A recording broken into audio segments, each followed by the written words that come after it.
Cuidado com o que tu ouve na internet. Cuidado aonde tu pisa para receber revelação.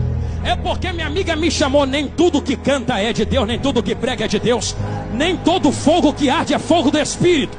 É por isso que tem gente se corrompendo lá fora. Aí tu olha e fala: como é que esse sujeito, essa sujeita, toda torta na presença, liberando profecia, adivinhando a vida dos outros, tem muito fogo estranho ardendo por aí. Mas eu vou contar um segredo a vocês.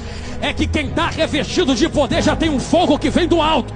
E fogo que vem do alto não mata fogo que ele acende na terra. Eu vou falar igual uma amiga minha que canta: fogo não mata fogo, fogo não mata fogo, fogo não mata fogo. O que apaga fogo é água. Água, palavra. João capítulo 4. Se Jesus é a palavra que apaga fogo, só apaga fogo estranho.